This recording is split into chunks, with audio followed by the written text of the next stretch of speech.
तो dear students और मेरे प्यारे विद्यार्थियों, मैं आपका अपना माई सर आपके सामने लाया हूं एक अद्भुत प्रश्नोत्तरी जो है रसायन विज्ञान, जो कि जनरल साइंस का पार्ट है। और रसायन विज्ञान के भी अपन दो टॉपिक की यहाँ पर बात करेंगे, वो है आपके द्रव्य और परमाणु। द्रव्य और परमाणु से जो अपन ने पिछले वीडियो के अंदर जो मैटर पढ़ा है, जो जो चीज मैंने आपको वहां पर एक्सप्लेन की है, वो यहाँ पर कितनी यूजफुल होगी या वहां से किस प्रकार से क्वेश्चन यहाँ पर पुटअप होते हैं। ये क्वेश्चन वो क्वेश्चन है जो पिछले प्रीवियस ईयर के अंदर आ चुके हैं, उन क्वेश्चनों की यहाँ पर इस प्रश्नावली के अंदर हम चर्चा करेंगे। महत्वपूर्ण प्रश्नोत्तरी है और मैं आपका अपना माई सर आपको इन सब क्वेश्चनों के एक्सप्लेनेशन बताता जाऊंगा और आपको समझते जाना है कि किस प्रकार से अपने पिछले वीडियो से इन क्वेश्चनों में किस प्रकार से सहायता मिलती है, या अपने उन वीडियो में से ये क्वेश्चन पुटअप होते हैं या नहीं होते हैं। ये सब वो क्वेश्चन है जो प्रीवियस एग्जाम के अंदर या पहले किसी ना किसी एग्जाम के अंदर आए हुए हैं, वो जनरल क्वेश्चन हैं। और इसके अंदर आपके टॉपिक है द्रव्य और परमाणु संरचना। तो आइए हम क्वेश्चन की शुरुआत करते हैं। तो सभी बिल्कुल अपने कॉपी और पेन लेके साथ में बैठ जाइए और देखते रहिए और इनको आंसर देते रहिए और आंसर चेक करते रहिए कि कौन सा आंसर ठीक है, कौन सा आंसर गलत है। तो हम पहले क्वेश्चन की बात करते हैं। फर्स्ट क्वेश्चन है अपने पास कि पृथ्वी की प्रॉपर्टी में विशुद्ध रूप में पाई जाने वाली धातु है। ये क्या बोल रहा है कि पृथ्वी की पपड़ी में, यानी कि जिसको भू प्रॉपर्टी भी कहते हैं, पृथ्वी की भू प्रॉपर्टी में विशुद्ध रूप में पाई जाने वाली, ये एडिशनल चीज डाल दी। अगर वह बोलता है कि विशुद्ध धातु कौन सी है या विशुद्ध रूप में पाई जाने वाली धातु कौन सी है, तो आंसर क्या दोगे आप? प्लेटिनम। बात समझ में? अगर वो विशुद्ध रूप में धातु पूछता है तो आंसर दोगे प्लेटिनम, क्योंकि सबसे ज्यादा प्योर स्टेट में कौन पाई जाती है? आपके प्लेटिनम धातु पाई जाती है। लेकिन वो पूछता है कि मैक्सिमम अमाउंट के अंदर, पृथ्वी की भू प्रॉपर्टी में मैक्सिमम अमाउंट में कौन सी धातु पाई जाती है। तो मैंने आपको एक ऑर्डर लिखवाया था कि इन द अर्थ क्रस्ट के अंदर जो भी एलिमेंट फाइंड होते हैं उन सब की अमाउंट के अकॉर्डिंग अपन ने बात की थी। तो जैसे कि ऑक्सीजन सबसे आगे था, फिर उसके बाद में था एल्यूमिनियम, सिलिकॉन, और सिलिकॉन के बाद में था एल्यूमिनियम, एल्यूमिनियम के बाद में था आयरन, और आयरन के बाद में था आपके पास कैल्शियम। तो मैंने कहा था कि अगर वो पूछे कि सबसे अधिक मात्रा में पाई जाने वाली धातु कौन सी है, तो सबसे पहले आता है एल्यूमिनियम, और ये भी अधातु और ये भी अधातु है। अगर वो पूछता है कि मैक्सिमम अमाउंट ऑफ मेटल, तो आपको आंसर देना है एल्यूमिनियम। अगर वो पूछे कि मैक्सिमम अमाउंट ऑफ एलिमेंट, तो फिर आपको आंसर देना है ऑक्सीजन। लेकिन उसने पूछा है कि पृथ्वी की पपड़ी में विशुद्ध रूप में, ये वर्ड बहुत इंपॉर्टेंट है, इसकी वजह से इसका आंसर बदल गया है। वरना अपना आंसर क्या होता है? एल्यूमिनियम। अगर ये मैक्सिमम अमाउंट में पूछता है किसी भी धातु को, यानी कि विशुद्ध रूप में पाई जाने वाली धातु कौन सी है, तो हम कहेंगे प्लेटिनम धातु है, जो कि विशुद्ध रूप में पाई जाती है। अगर सोडियम की बात करें, सोडियम हो चाहे इसे तांबा हो या मैग्नीशियम हो, इन धातुओं की जो प्रतिशतता है पाई जाने की भू प्रॉपर्टी में, वो बहुत ही कम है। अगर सोडियम की बात करें तो इसकी तो लगभग 0.028% के समथिंग होती है। लेकिन यहां से एक और क्वेश्चन है कि जो अपने कई बार जीके वगैरह के अंदर भी पूछा जाता है, मानव सभ्यता के अंदर सबसे पहली कौन सी धातु थी जिसको उपयोग किया गया था? वो थी आपके तांबा। बात समझ में? अगर हम सोडियम की बात करें तो सोडियम के बहुत सारे कंपाउंड्स होते हैं, जैसे सोडियम बाइकार्बोनेट है जिसको खाने का सोडा कहते हैं। इसके अलावा जैसे कि Na2CO3 है जिसको धावन सोडा भी कहते हैं या वॉशिंग सोडा कहते हैं। और उसके अलावा भी आपके पास जैसे कि बेकिंग सोडा है जो कि मीठा सोडा हो गया। तो ऐसे कई कंपाउंड सोडियम के भी बनता है, मैग्नीशियम के भी बनते हैं और प्लेटिनम के भी बनते हैं।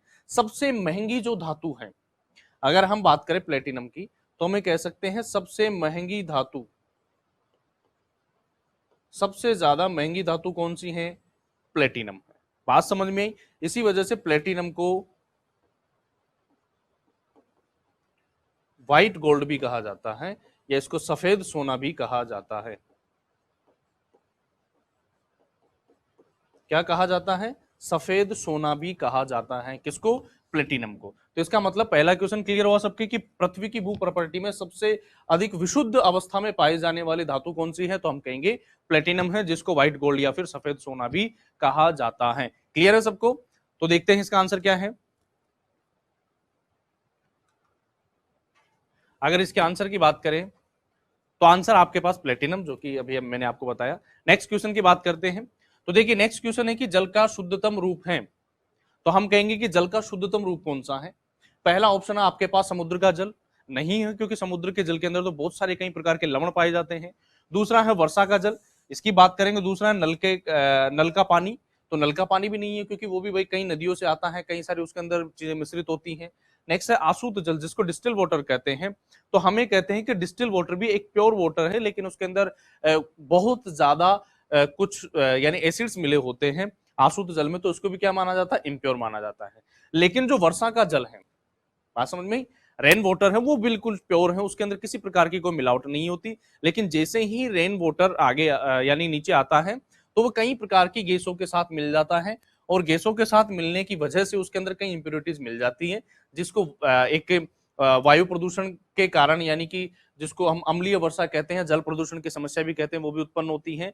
लेकिन अगर उस जल के अंदर किसी प्रकार की, केवल बारिश के जल की बात की जाए या वर्षा के जल की बात की जाए, तो वो बिल्कुल क्या है, बिल्कुल प्योर वाटर है। अगर हम यहाँ पर बात करें वर्षा के जल की, तो देखिए जब कोई भी एक तालाब है, तालाब से सबसे पहली प्रक्रिया होती है वाष्पीकरण, और वाष्पीकरण प्रक्रिया के द्वारा जल वाष्प के रूप में कहां पहुंचता है, समताप मंडल में। और समताप मंडल के अंदर इसका क्या होता है, संघनन होता है, और संघनन होने की वजह से ये जो वाष्प की बूंदें ये थोड़ी थोड़ी नजदीक आने लगती हैं, और धीरे धीरे बादल का निर्माण होता है। बादल भी एक गैसीय रूप है। जैसे ही ये बादल थोड़े ऊपर जाते हैं, टेम्परेचर कम होने की वजह से ये किस में परिवर्तित हो जाते हैं, द्रव में, और ये द्रव कहाँ आ जाता है, नीचे, जिसको हम क्या बोलते हैं, वर्षा। ये बिल्कुल प्योर वाटर है, या वर्षा का जो जल है वो क्या है, बिल्कुल शुद्ध जल है, बिल्कुल शुद्ध जल है। लेकिन जैसे ही वर्षा का जल नीचे आता है, तो वातावरण में उपस्थित SO2 gas, CO2 gas, NO2 gas, ये सब वायु प्रदूषण की वजह से होता है। जैसे कि इंडस्ट्रियल एरिया की बात करें तो वहां पर SO2 गैस मुख्यतः बहुत ज्यादा मात्रा में पाई जाती है। जैसे कि वाहन वगैरह चलते हैं तो वहां से CO2 गैस बहुत ज्यादा मुक्त होती है, और औद्योगिक इकाइयों से NO2 भी बहुत ज्यादा निकलती है। तो ये गैस ही इस जल के साथ, क्योंकि गैस कहाँ है, अपने इन्वायरमेंट के अंदर है, और इन्वायरमेंट के अंदर ये गैसें किससे मिल जाती है, वर्षा के जल से। और जब वर्षा के जल से मिलने ये मिल जाती हैं, तो जैसे अगर वर्षा के जल के साथ SO2 मिलता है, तो H2SO4 का फॉर्मेशन करता है, और अगर CO2 मिलता है तो H2CO3 का फॉर्मेशन करता है, और जब N2 मिलता है तो यह HNO3 को फॉर्मेशन करता है। HNO3 को बोलते हैं नाइट्रिक एसिड, H2CO3 को बोलते हैं कार्बनिक एसिड, और इसको बोलते हैं सल्फ्यूरिक एसिड। तो अगर हम बात करें कि ये नाइट्रिक एसिड है, ये कार्बनिक एसिड है, ये सल्फ्यूरिक एसिड, ये कब बना, जब बारिश के जल SO2 के साथ मिला। उससे पहले तक क्या था, वो शुद्ध था, बिल्कुल प्योर था, सबसे ज्यादा शुद्ध वर्षा का जल ही होता है। लेकिन ये चीजें मिल जाने की वजह से वर्षा के जल की pH है, या जो उसका अम्लीयता का मान है, वो धीरे धीरे क्या हो जाता है, बढ़ जाता है, और pH कम हो जाती है। और pH कम होने की वजह से अगर pH का मान 5 से कम हो जाता है, तो उसको हम अम्लीय वर्षा कहते हैं। क्या कहते हैं उसको, अम्लीय वर्षा कहते हैं। ये क्वेश्चन बहुत इंपॉर्टेंट है, कई बार पूछा गया है, अम्लीय वर्षा का पीएच का मान कितना होता है, तो आप कहोगे 5 से कम होता है, 5 से ज्यादा नहीं हो सकता। अगर वर्षा के जल की पीएच का मान 5 से ज्यादा है तो हम उसको अम्लीय वर्षा नहीं कहेंगे। और अगर इस क्वेश्चन के आंसर की बात करें कि जल का शुद्धतम रूप कौन सा है, तो हम कहेंगे शुद्धतम रूप कौन सा है, वर्षा का जल है।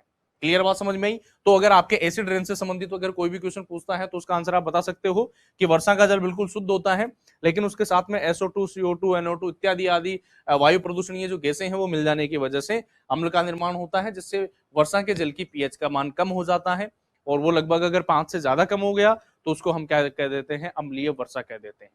तो जैसे कि अगर आपके ताजमहल है, जिसको दुनिया का 7वां अजूबा कहा जाता है, उस ताजमहल का सफेद संगमरमर है वो भी धीरे धीरे पीला पड़ता जा रहा है, किस गैस की वजह से। ये क्वेश्चन एक बार पूछा गया है कॉम्पिटेटिव एग्जाम में, आप कहोगे SO2 गैस की वजह से, क्योंकि आगरा जो कि यूपी के अंदर स्थित है, तो आगरा के अंदर बहुत सारे औद्योगिक क्षेत्र होने की वजह से वहां पर SO2 गैस की डेंसिटी थोड़ी ज्यादा है, और जब बारिश होती है तो वो ये सल्फ्यूरिक एसिड उस ताजमहल के ऊपर गिरता है, और उससे की वजह से उसका सफेद रंग है वो किस में परिवर्तित हो रहा है, धीरे धीरे येलो कलर में परिवर्तित हो रहा है। बात समझ में आई। तो अगर नेक्स्ट क्वेश्चन की बात करते हैं, ये क्वेश्चन क्लियर हो गया होगा। ये सब चीजें अपन ने पहले डिस्कस कर रखी हैं, और भी कई क्वेश्चन आएंगे जिनमें आपको लगेगा कि पहले जो अपन ने स्टडी किया वहीं से लगभग वो कॉन्सेप्ट उठ करके आया है। अब जैसे यहाँ पर जो एसिड है या अम्लीय वर्षा है या एसिड बेस्ड कॉन्सेप्ट है, वो सब अपन नेक्स्ट यूनिट के अंदर या आगे डिटेल से उसको पढ़ेंगे। लेकिन आपको एक बेसिक कॉन्सेप्ट होना चाहिए कि ये कॉन्सेप्ट समझ में आना चाहिए कि किस प्रकार से वाष्पीकरण हुआ, किस प्रकार से वर्षा हुई, किस प्रकार से अम्लीय वर्षा हुई। जनरली अपन रट लेते हैं अम्लीय वर्षा, अम्लीय वर्षा, अम्लीय वर्षा। क्या है अम्लीय वर्षा? अगर ये कॉन्सेप्ट क्लियर हो गया तो उसको समझने की या उसको रटने की जरूरत नहीं है, केवल आपके दिमाग में वो कॉन्सेप्ट फिट होना चाहिए। नेक्स्ट क्वेश्चन की बात करते हैं। ये देखो, इसका आंसर क्या है? जल का शुद्धतम रूप क्या है? वर्षा का जल। नेक्स्ट है, हाइड्रोजन के कितने समस्थानिक है? ये क्वेश्चन बहुत इंपॉर्टेंट है, कई बार पूछा जा चुका है कि हाइड्रोजन के कितने समस्थानिक हैं। तो हम कहेंगे कि हाइड्रोजन के, ये पूछा कितने समस्थानिक हैं। अब अगर आपको समझना है कि कितने समस्थानिक है तो सबसे पहले यह समझना है कि समस्थानिक कहते किसको है। इसको इंग्लिश में बोलते हैं आइसोटॉप्स। और अगर आपने मेरे वीडियो लेक्चर देखे हो एटम वाले तो उसके अंदर आइसोटॉप्स हो, चाहे आइसोबार हो, चाहे आइसो टोन्स हो, वो सब उसके अंदर डिटेल से बता रखा मैंने। तो आइसोटॉप्स क्या है? तो हम कहते हैं कि जहां पर एटॉमिक नंबर क्या हो? सेम हो, और एटॉमिक मास क्या हो? डिफरेंट हो, उसको हम क्या कहेंगे?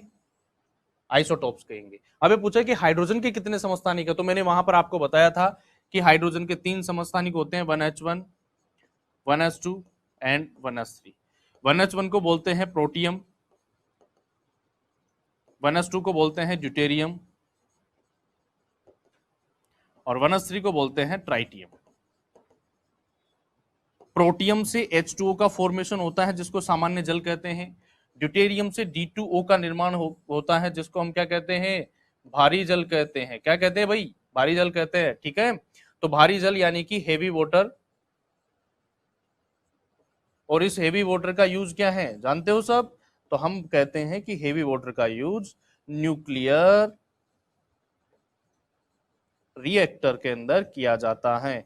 किसके तौर पर? मंदक के तौर पर किया जाता है, यानी कि इलेक्ट्रॉन की जो स्पीड, सॉरी न्यूट्रॉन की जो स्पीड है उसको कम करने के लिए D2O का उपयोग किया जाता है। ये जनरल इंफॉर्मेशन, किसी भी क्वेश्चन को सोल्व करो तो इस प्रकार से थोड़ा उसको समझने की कोशिश किया करो, जिससे उसके साथ साथ अन्य भी आपके कई कॉन्सेप्ट क्लियर हो जाए। तो पहले के हाइड्रोजन के कितने समस्थानिक है? तो हम कहेंगे कितने समस्थानिक है? 3। कौन कौन से? प्रोटियम है, ड्यूटेरियम है और ट्राइटियम। टोटल कितने हैं? 3 समस्थानिक है। कौन कौन से? प्रोटियम, ड्यूटेरियम और ट्राइटियम। प्रोटियम को सामान्य जल कहते हैं और D2O को भारी जल कहते हैं, हैवी वाटर कहते हैं। तो उसका उपयोग कहां किया जाता है? न्यूट्रॉन के मंदक, न्यूट्रॉन के लिए मंदक के रूप में कहा? न्यूक्लियर रिएक्टर के अंदर या परमाणु भट्टी के अंदर उसका उपयोग किया जाता है। क्लियर है? आगे बढ़े, ठीक है भाई। तो देखिए इसका आंसर देखते हैं। इसका आंसर है 3। नेक्स्ट आपके पास क्वेश्चन है कि वायु के नमूने में क्या है। क्वेश्चन ये है आपके पास कि वायु के नमूने में क्या है। तो हम कहें कि वायु के नमूने में केवल ऑक्सीजन गैस है? नहीं है भाई, वायु है। तो देखो, एक मैंने क्वेश्चन जब मैंने आपको क्लास में बताया था, या क्लास में जब मैंने आपको मैटर पढ़ाई थी या मैटर का क्लासिफिकेशन मैंने आपको बताया था, तो वहां पर मिश्रण की बात की थी, और मिश्रण के अंदर मैंने आपको एक क्वेश्चन करवाया था कि निम्नलिखित में से यौगिक हैं, और उसके अंदर वायु भी था।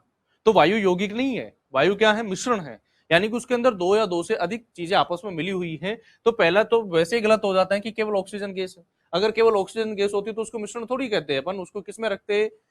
परमाणु, या तो तत्वों में रखते, या फिर उसको किस में रखते? यौगिक में रखते। लेकिन केवल ऑक्सीजन गैस है। नेक्स्ट, केवल ऑक्सीजन और नाइट्रोजन गैस है? नहीं भाई, बहुत सारी गैसें हैं। नेक्स्ट, केवल कार्बन डाइऑक्साइड गैस है? ये वाला और ये वाला तो बिल्कुल वैसे ही खत्म हो गया, कोई देखने वाली बात ही नहीं। नेक्स्ट है कि ऑक्सीजन, नाइट्रोजन, कार्बन डाइऑक्साइड, जलवाष्प और कुछ अक्रिय गैसें होती है। बिल्कुल सही ऑप्शन है। कौन सा होगा? डी वाला, जिसके अंदर बहुत सारी गैसें होती हैं, कुछ अक्रिय गैसें भी होती हैं, और कुछ उसके अंदर जलवाष्प भी होती हैं, क्योंकि ह्यूमिडिटी तो रहती ही है वातावरण के अंदर। तो इसका आंसर क्या होगा? डी, या ऑक्सीजन, नाइट्रोजन, कार्बन डाइऑक्साइड, जलवाष्प और कुछ अक्रिय गैसें। क्लियर है सबको? नेक्स्ट क्वेश्चन की बात करते हैं, क्वेश्चन नंबर 5। तो देखिए, वायु में विभिन्न गैसों का अनुपात क्या है? क्या पूछा है? वायु में गैसों का विभिन्न अनुपात क्या है, यानी कि वायु के अंदर जो गैसें पाई जाती है, जैसे नाइट्रोजन है, जैसे आपके पास ऑक्सीजन है, CO2 है, इन सब का अनुपात क्या है? तो पहली चीज की गैसों का अनुपात पूछा है, तो पहला कि अज्ञात, ऐसा तो हो ही नहीं सकता। दूसरा है कि स्थिर, स्थिर भी नहीं हो सकता। क्यों नहीं हो सकता उसकी भी चर्चा करेंगे। दूसरा कि अलग अलग स्थानों पर अलग अलग, ये बिल्कुल सही हो सकता है। शहरी औद्योगिकीकरण पर निर्भर नहीं, इसका मतलब ये भी गलत है और ये भी गलत है। देखो स्थिर तो इसलिए नहीं रह सकता क्योंकि हर जगह का इन्वायरमेंट अलग अलग है, और इन्वायरमेंट अलग अलग होने की वजह से जैसे कहीं पर साधन ज्यादा चलते हैं, व्हीकल्स ज्यादा यूज किए जाते हैं, कहीं पर कम किए जाते हैं। तो जहां पर व्हीकल्स ज्यादा यूज किए जाएंगे इसका मतलब वहां पर CO2 का प्रोडक्शन ज्यादा होगा, और जहां पर वाहन कम यूज किए जाएंगे वहां पर CO2 का प्रोडक्शन थोड़ा कम होगा। उस वजह से हम ये कह सकते हैं कि अलग अलग क्षेत्रों में जो वायु का संगठन है वो अलग अलग होगा। तो अपना ऑप्शन नंबर कौन सा सही हो जाएगा? सी, यानी कि अलग अलग स्थानों पर अलग अलग अनुपात होगा। अब अगर हम अनुपात की बात करें, इन्वायरमेंट की बात करें या वातावरण की बात करें, तो वातावरण के अंदर हम कह सकते हैं तो लगभग 78% क्या पाई जाती हैं? नाइट्रोजन पाई जाती हैं। लगभग 21% क्या पाई जाती हैं? ऑक्सीजन गैस पाई जाती हैं। लगभग 0.3% क्या पाई जाती हैं? CO2 पाई जाती हैं। अब सोचो जब ये 0.03% है तभी इतनी खतरनाक है CO2, तो अगर इसकी परसेंटेज बढ़ जाए तो क्या हाल हो। ठीक है, और इसके अलावा बाकी जैसे कि 0.001% आपके ऑर्गन है जिसको अक्रिय गैस भी कहते हैं। तो इसी कई गैसें पाई जाती हैं, लेकिन मेनली ज्यादातर जो अनुपात है वो इन तीन गैसों का अनुपात ही आपसे पूछता है। तो हम कहेंगे कि वातावरण के अंदर 78% नाइट्रोजन है, 21% O2 है, और 0.03% क्या है आपके पास? CO2 है। तो बात समझ में आएगा कि अलग अलग स्थानों पर अलग अलग अनुपात होगा, क्योंकि इन्वायरमेंट अलग है, वहां का कल्चर अलग है, वहां के जो साधन संसाधन वो अलग है, उनकी वजह से वहां का जो वायु है उसका भी नेचर अलग अलग होगा। इसी वजह से कहीं पर गर्म हवाएं चलती है, कहीं पर सर्द हवाएं चलती हैं, कहीं पर गर्म और सर्द दोनों हवाएं चलती हैं। बात समझ में? तो यानी कि अलग अलग स्थानों पर अलग अलग क्या होगा? उसका अनुपात होगा। तो वायु में विभिन्न गैसों का अनुपात क्या होगा? Option number C. बात समझ में आई? ये बिल्कुल सही है, अलग अलग स्थानों पर अलग अलग होगा। नेक्स्ट क्वेश्चन की बात करते हैं। हाइड्रोजन से सबसे अधिक यौगिक बनाने वाला तत्व है। बहुत अच्छा क्वेश्चन है ये क्वेश्चन भी बहुत कई बार पूछा गया है कि हाइड्रोजन से सबसे अधिक यौगिक बनाने वाला तत्व कौन सा है। तो अगर हाइड्रोजन से सबसे अधिक यौगिक बनाने वाले तत्व की अगर हम बात करें तो हाइड्रोजन किसके साथ सबसे ज्यादा संयोग करता है? तो हम कहते हैं कि हाइड्रोजन एक ऐसा तत्व है जो जनरली कोवेलेंट बॉन्ड बनाता है या फिर सहसंयोजक बंध बनाता है। बात समझ में? हाइड्रोजन की एक नेचर है कि वह सहसंयोजक बंध बनाता है। अगर हम हाइड्रोजन की बात करें तो यह है सहसंयोजक बंध बनाता है, पहली चीज। तो अगर हम बात करें कि ऑक्सीजन, सिलिकॉन, कार्बन, बोरॉन, तो हम कहते हैं देखो ऑक्सीजन भी यानी कि अकार्बनिक सॉरी यानी नॉन मेटल है, सिलिकॉन भी नॉन मेटल है, बोरॉन भी नॉन मेटल, और कार्बन भी क्या है? नॉन मेटल है, यानी कि अधात्विक तत्व है। तो इन चारों में से किसके साथ वो सबसे ज्यादा बनाएगा? तो हम कह सकते हैं कि जैसे कार्बन है तो कार्बन के साथ सबसे ज्यादा हाइड्रोजन संयोग करता है और क्या बना देता है?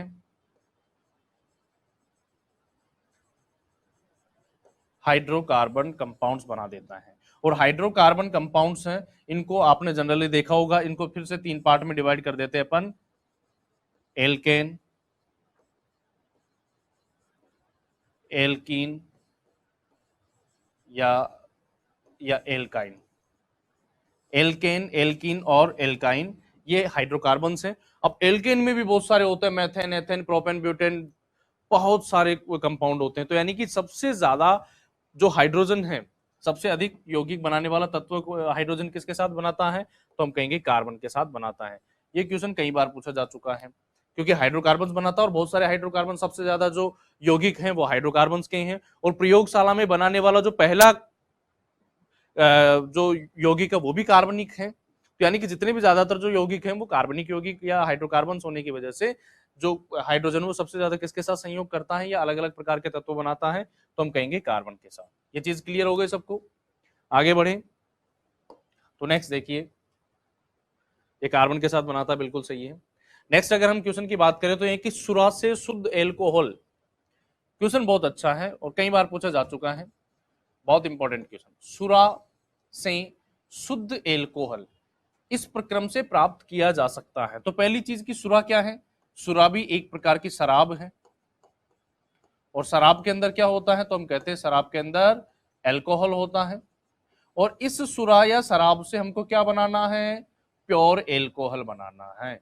क्या बनाना है भाई, प्योर एल्कोहल बनाना है। ठीक है भाई, तो यानी कि प्योर एल्कोहल बनाना है तो सिंपल वर्ड हम ये बोल सकते हैं कि हमें एल्कोहल का प्यूरिफिकेशन करना है।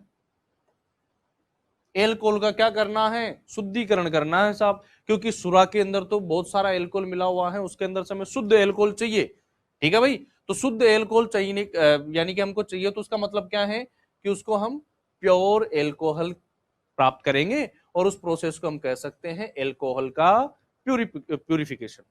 ये चीज मैंने आपको मैटर वाले चैप्टर के अंदर, जब मैंने आपको सेपरेशन मेथड्स ऑफ मिक्सचर वाला अलग से वीडियो है, जब वो मैंने आपको बताया, वो वीडियो के अंदर मैंने आपको बताया था कि एल्कोहल के प्यूरिफिकेशन हो चाहे फॉर्मेशन ऑफ एलपीजी हो,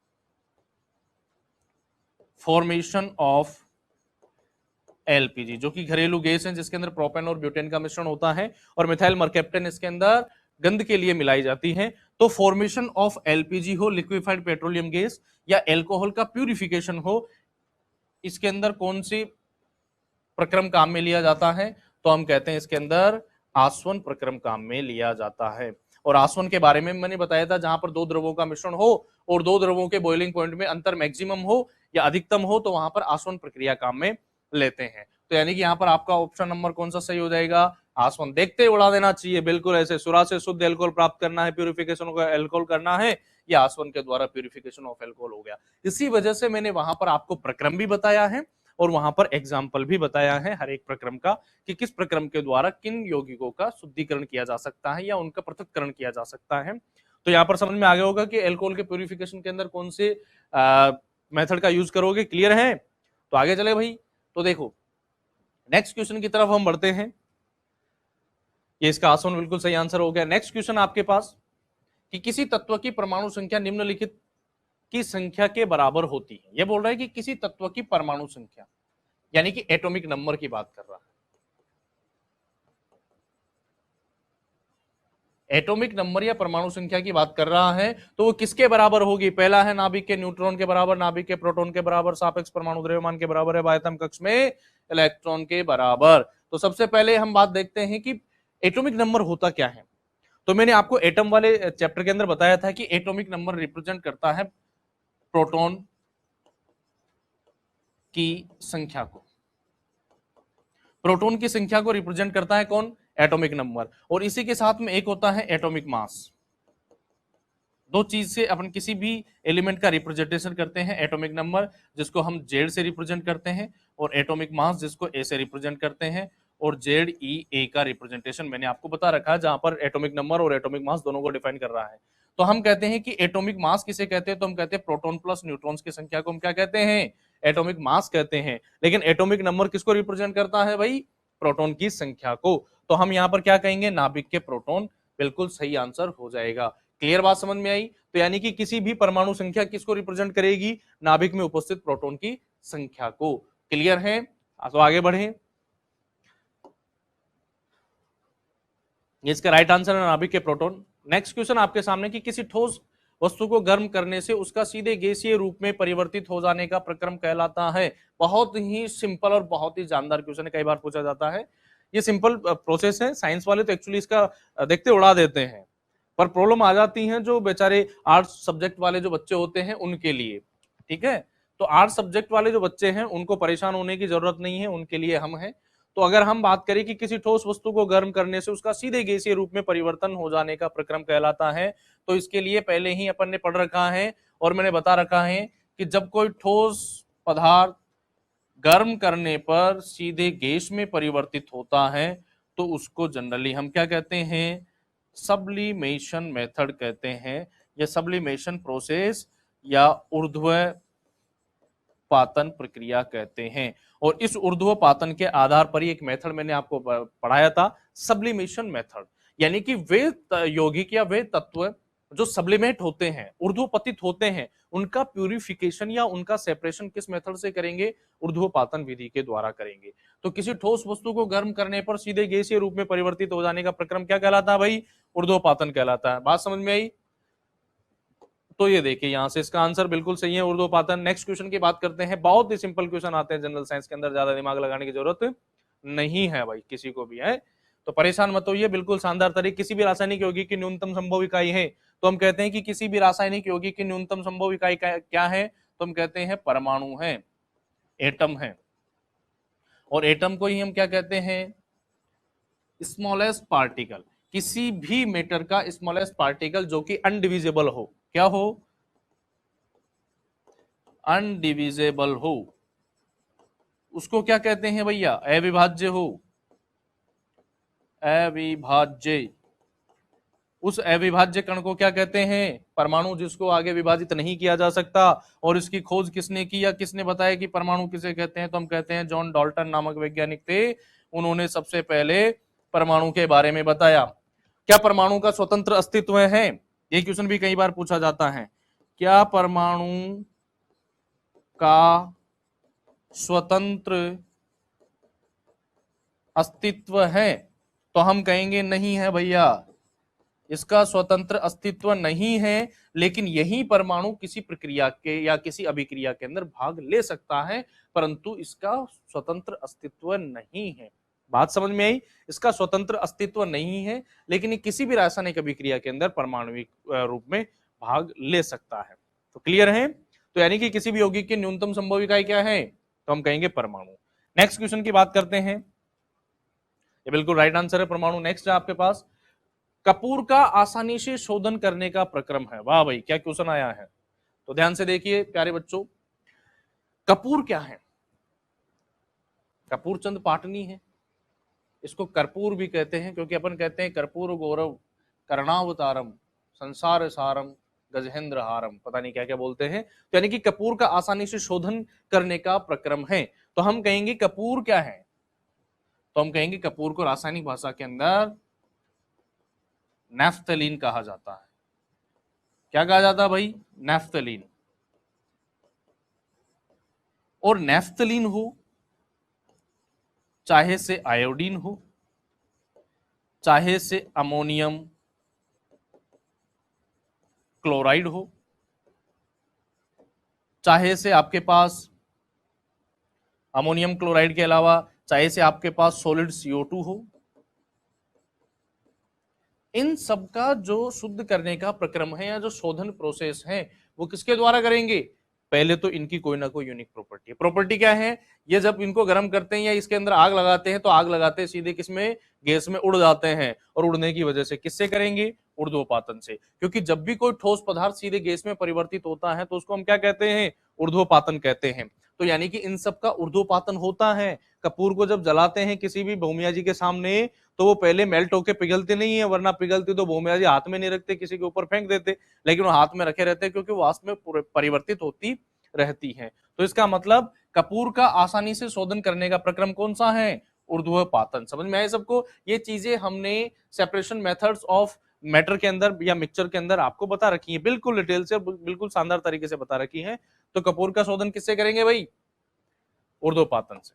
नेक्स्ट वीडियो की बात करते हैं, नेक्स्ट क्वेश्चन की बात करते हैं। इसका बिल्कुल राइट आंसर हो गया कि ऊर्ध्वपातन। नेक्स्ट है कि प्रयोगशाला में संश्लेषित किया जाने वाला पहला कार्बनिक यौगिक था। अरे भाई, इसका आंसर तो मैंने आपको पहले ही बता दिया है।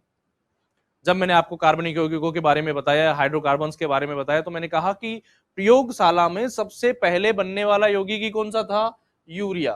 तो यानी कि इसका आंसर क्या होगा भाई? कि प्रयोगशाला में संश्लेषित किया जाने वाला पहला कार्बनिक यौगिक था, तो हम कहेंगे वो यूरिया था। यूरिया का फॉर्मूला क्या है? तो हम कहेंगे यूरिया भी क्या है? एक कार्बनिक यौगिक है।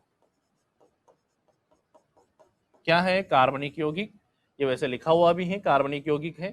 कार्बनिक यौगिक इसका फॉर्मूला क्या होता है? तो हम कहते हैं NH2C double bond O NH2 is called urea.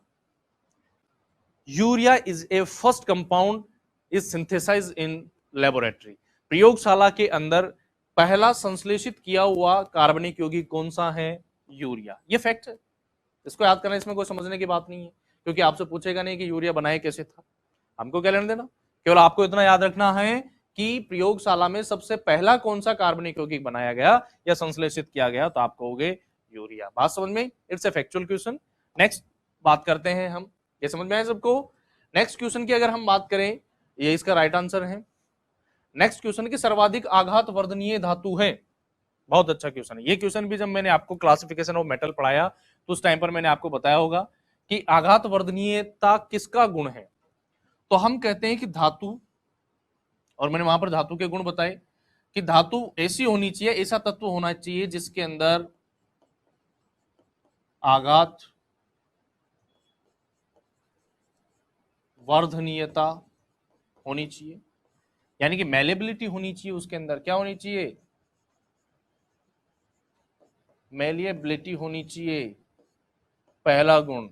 दूसरा गुण है कि उसके अंदर डक्टिलिटी चाहिए, तन्यता चाहिए भाई साहब, उसको लंबा होने के लिए बिल्कुल एकदम पतली चादर बना सके ऐसी तन्यता होनी चाहिए। तीसरी चीज कि वो विद्युत की क्या होनी चाहिए? विद्युत की सुचालक होनी चाहिए। चलो ये तो जनरल एक धातु की प्रॉपर्टीज हुई, चमक भी होनी चाहिए। तो अगर हम बात करते हैं आघात वर्धनीयता चाहे तन्यता, आघात वर्धनीयता और तन्यता मैक्सिमम किसकी होती है, ये चीज मैं आपको पहले बता दिए हैं जब आपको क्लासिफिकेशन ऑफ मैटर मैंने आपको पढ़ाया था। तो हम कहते हैं कि मैक्सिमम मेलेबिलिटी या मैक्सिमम डक्टिलिटी किस में पाई जाती है, तो हम कहते हैं गोल्ड या ओरम के अंदर पाई जाती है, एयू के अंदर पाई जाती है, ओरम के अंदर या सोने के अंदर पाई जाती है। कौन सी? आघात वर्धनीयता और डक्टिलिटी। और सबसे ज्यादा विद्युत की सुचालक धातु कौन सी है, तो हम कहते हैं एजी या चांदी, सिल्वर। चांदी सबसे ज्यादा सुचालक है, सबसे ज्यादा आघात वर्धनीयता और तन्यता का गुण किस में पाया जाता है? गोल्ड या सोने में पाया जाता है। लेकिन यहां से एक बार अपवाद से भी कई बार क्वेश्चन पूछ लेता है, और अपवाद ये है कि जितनी भी धातुएं हैं वो सब क्या है? सुचालक है, कंडक्टर है। लेकिन एक ऐसी धातु जो कि विद्युत की कुचालक हो, कुचालक धातु कौन सी है? ऐसी धातु जो विद्युत की कुचालक हो, उसका नाम आपको याद रखना है plate, sorry lead, PB, lead. Lead क्या है? एक धातु है पर विद्युत की कुचालक है। क्लियर है? तो सबसे ज्यादा आघात वर्धनीयता, ये पूछा कि सर्वाधिक आघात वर्धनीयता धातु कौन सी है? प्लेटिनम नहीं है, चांदी नहीं है, लोहा नहीं है, सोना बिल्कुल चौथा ऑप्शन सही है। तो देखते उड़ा देना है। सबसे ज्यादा मेलेबिलिटी और सबसे ज्यादा डक्टिलिटी किसमें है? ओरम में। सबसे ज्यादा कंडक्टर कौन है? चांदी है। और ऐसी कौन सी धातु है जो धातु होते हुए भी कुचालक है? तो वो है आपके पास लेड। क्लियर है? नेक्स्ट क्वेश्चन की तरफ बढ़े तो देखिए भैया, इसका राइट आंसर है सोना, बिल्कुल। नेक्स्ट इसका क्वेश्चन है कि मानव शरीर में सर्वाधिक मात्रा में पाए जाने वाला तत्व है। अरे भाई ये मैंने आपको पहले ही बता दिया है जब मैंने आपको क्लासिफिकेशन ऑफ मैटर और जब मैंने आपको मैटर के बारे में बताया कि मैटर की कौन कौन सी प्रॉपर्टीज होती है, वहां पर मैंने आपको इन तत्वों के बारे में बताया था। और हमने कहा था कि मानव शरीर में सर्वाधिक मात्रा में पाए जाने वाले तत्व तो पहले नंबर पर था अपने ऑक्सीजन, दूसरे नंबर पर था कार्बन, तीसरे नंबर पर था हाइड्रोजन, चौथे नंबर पर था नाइट्रोजन, और पांचवें नंबर पर था आपके पास कैल्शियम। तो मानव शरीर में सर्वाधिक मात्रा में पाए जाने वाला तत्व कौन सा है? आंख बंद करके आंसर आना चाहिए इसका, क्या है? ऑक्सीजन। ठीक है भैया? तो यानी कि मानव शरीर में सर्वाधिक मात्रा में पाया जाने वाला तत्व कौन सा है, तो हम कहेंगे ऑक्सीजन। लेकिन अगर वो पूछे कि मानव शरीर में पाए जाने वाली धातु सबसे ज्यादा कौन सी है, तो हम क्या कहेंगे? कैल्शियम। क्लियर है? जो कि हड्डियों के अंदर पाई जाती हैं। इसका right answer oxygen. Next question की बात करते हैं 15। परिशुद्ध एल्कोहल है, प्योर एल्कोहल कौन सा है? तो हम कहते हैं 200% प्रूफ क्या है? परिशुद्ध एल्कोहल है, इसमें किसी प्रकार की कोई मिलावट नहीं है। ये देख लो आंसर आ गया, इसके ऊपर टिक कर दे। तो इसका मतलब 100% प्रूफ भी नहीं है, 95% एल्कोहल या 5% जल भी नहीं है, परिशोधित या रेक्टिफाइड स्पिरिट भी नहीं है, और 2% प्रूफ क्या है? परिशुद्ध एल्कोहल है। और एल्कोहल से रिलेटेड एक और क्वेश्चन पूछा जाता है कि पावर एल्कोहल किसे कहते हैं। बात समझ में? क्वेश्चन क्या पूछा जाता है? पावर एल्कोहल का। तो हमें कहते हैं कि एक एल्कोहल बना देते हैं भाई साहब पावर वाली, पावर एल्कोहल। अगर हम पावर एल्कोहल की बात करते हैं तो पावर एल्कोहल का मतलब है कि एल्कोहल तो है ही, प्लस इसके अंदर पेट्रोल मिला देते हैं, यानी कि एल्कोहल प्लस पेट्रोल मिला देने से पावर एल्कोहल का निर्माण होता है। लेकिन आपसे पूछा है कि परिशुद्ध एल्कोहल कौन सा है, तो आप कहोगे 200% प्रूफ क्या है, परिशुद्ध एल्कोहल है। नेक्स्ट क्वेश्चन की बात करते हैं।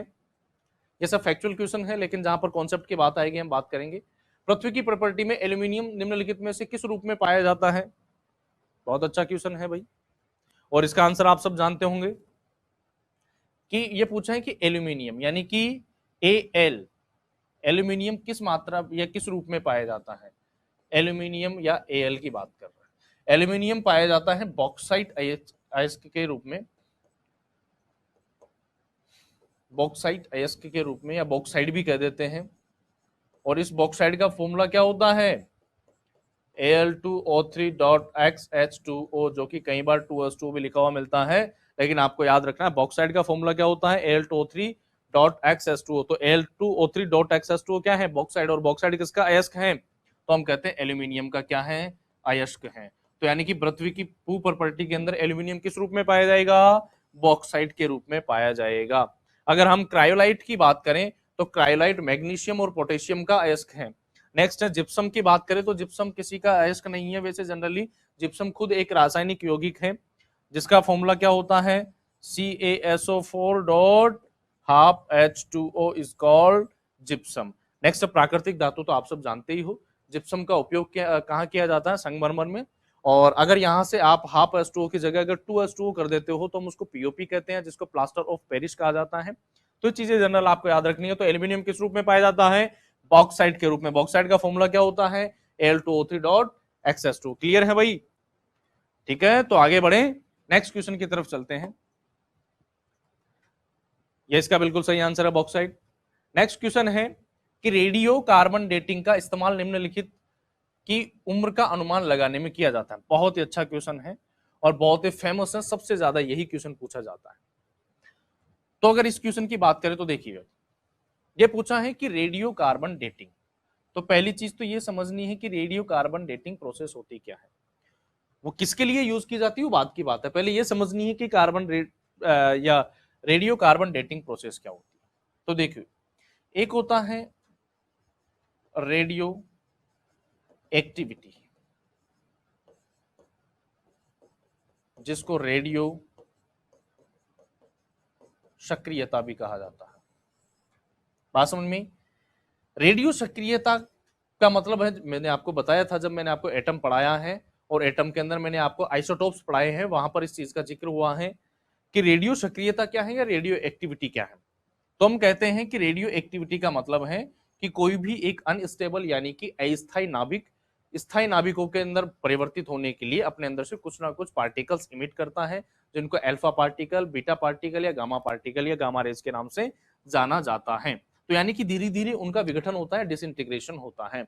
तो उसी रेट के आधार पर क्या होता है कि हम जो पुरानी चीजें हैं जिनके बारे में हमको मालूम नहीं है, कि जैसे पृथ्वी कितनी पुरानी है हमें मालूम नहीं है, जैसे कि हमें कोई चीज मिली हो, कि जैसे लोहा की कोई कुल्हाड़ी मिल गई हो जमीन के अंदर, किसी ने फेंक दी होगी, तो जमीन से जब अपने खोद करके वो कुल्हाड़ी निकाली तो उस कुल्हाड़ी की पता नहीं है कि कितनी पुरानी है, 10 साल, 20 साल, 5 साल, 50 साल, कितने साल पुरानी है। तो उसकी आयु का निर्धारण हम किसके द्वारा करते हैं? रेडियो कार्बन डेटिंग प्रोसेस के द्वारा। और रेडियो कार्बन डेटिंग प्रोसेस के अंदर जो कार्बन तत्व का उपयोग किया जाता है वो कौन सा होता है? C14। जो जनरली कार्बन परमाणु हो C12 होता है, ये तो नेचुरल परमाणु या प्राकृतिक तत्व है, जबकि C14 क्या है?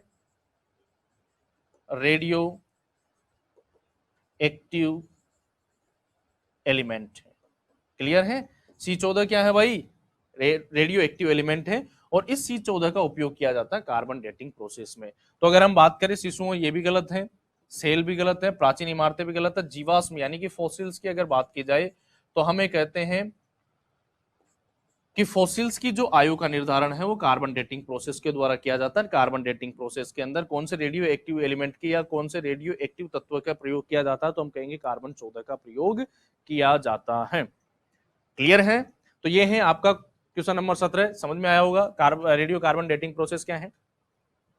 इसके अलावा अगर हम नेक्स्ट क्वेश्चन की बात करें तो देखिए बिल्कुल सिंपल सिंपल क्वेश्चन आते हैं जीएस वाले पोर्शन से, आपको ज्यादा दिमाग लगाने की जरूरत नहीं है, बिल्कुल एकदम फ्रैंक होके बिल्कुल ठंडे माइंड से केवल आपको थोड़े थोड़े थोड़े थोड़े अपने डेली लाइफ के अंदर जो आने वाली चीजें हैं, कई बार ऐसे इश्यूज अपने सामने आ जाते हैं, अखबार में कई चीजें अपन को देखने को मिलती हैं जो जनरल साइंस के अंदर हमारे कई तरह से उपयोगी होती हैं, तो उन चीजों को आप मेमोराइज करते जाओ, उन चीजों को अपने प्रैक्टिकल लाइफ के अंदर यूज करने की कोशिश करो, जनरल साइंस आपको फटाक से आएगी। ठीक है भाई, कोई टेंशन करने की जरूरत नहीं है।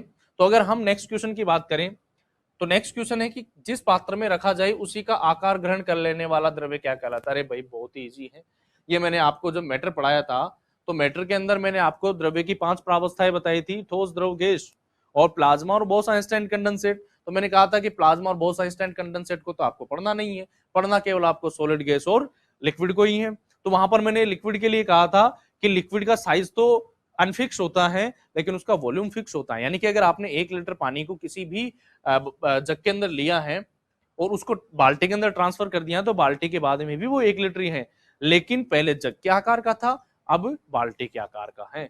तो इसका मतलब अगर उसे रखा जाए या ग्रहण कर लेने वाला द्रव्य कहलाता है तो हम कहते हैं उसको तरल कहते हैं। क्या कहेंगे? तरल, क्योंकि गोंद सा ठोस, गैस ठोस, ये ठोस तो जहां आप रखोगे उसके अंदर कोई इश्यू वाली बात नहीं, वो वैसा ही रहता है, लेकिन तरल अगर आप हाथ में लोगे तो हाथ के आकार का हो जाएगा, अगर आप उसको फर्श पर डालोगे तो फर्श के आकार का हो जाएगा, यानी कि जिस सिचुएशन के अंदर आप उसको रखोगे उसी सिचुएशन के अकॉर्डिंग उसकी साइज बदल जाएगी, क्योंकि तरल या जो लिक्विड होता है उसकी साइज अनफिक्स होती है लेकिन उसका वॉल्यूम क्या होता है? फिक्स होता है। इसकी भी अपन ने बात कर रखी है। तो नेक्स्ट क्वेश्चन की बात करते हैं, इसका राइट आंसर है तरल। नेक्स्ट है 19वां क्वेश्चन, संगलन यानी कि फ्यूजन, गलन को बढ़ावा देने के लिए धातुओं के साथ मिलाए जाने वाला पदार्थ है। देखो यहां से कॉन्सेप्ट क्लियर होता है जो कि मैंने आपके पास inter conversion states of matter की बात की थी अपन ने, यानी कि धातुओं की अवस्था परिवर्तन की बात की थी, जहां से यानी कि जो द्रव्य हैं वो सॉलिड से लिक्विड में परिवर्तित हो रहा था, लिक्विड से सॉलिड में परिवर्तित हो रहा था। तो उन सब की अपन यहां पर बात करते हैं।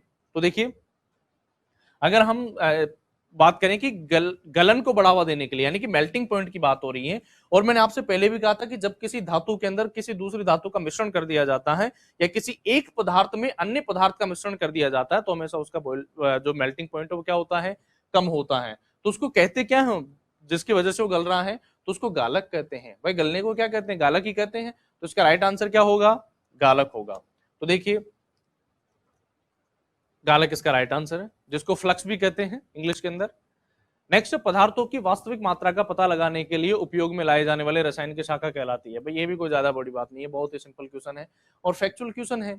पहली बात करते हैं जीव रसायन की। जीव रसायन के अंदर अगर हम बात करें तो जीवों के अंदर पाए जाने वाले जितने भी कार्बनिक यौगिक या अकार्बनिक यौगिक है, जितने भी रासायनिक यौगिक है, उनका अध्ययन किया जाता है जैव रसायन के अंदर, भाषा जिसको बायोकेमिस्ट्री कहते हैं। नेक्स्ट है अकार्बनिक रसायन, जिसके अंदर अकार्बनिक पदार्थों का अध्ययन किया जाता है। जैसे नमक का अध्ययन करेंगे तो उसको अकार्बनिक कहेंगे, मीठे सोडे का या खाने के सोडे का करेंगे तो उसको अकार्बनिक कहेंगे। तो यानी कि उनको हम अकार्बनिक रसायन कहते हैं। एक होते हैं ऑर्गेनोमेटेलिक कंपाउंड, ये अलग से होते हैं, ओमसी ऑर्गेनोमेटेलिक कंपाउंड। और एक होता है विश्लेषक रसायन, यानी कि विश्लेषण किया जाता है कि इसकी कितनी मात्रा है, क्या स्ट्रक्चर है। तो यानी कि अगर हम कहें कि पदार्थ की वास्तविक मात्रा का पता लगाने के लिए विज्ञान की या उपयोग में लाई जाने वाली जो रासायनिक की शाखा है वो कौन सी है, तो हम कहेंगे विश्लेषक रसायन है। क्लियर है? बहुत इजी क्वेश्चन है, फैक्चुअल क्वेश्चन है। तो ये आपके पास विश्लेषक रसायन हो गई।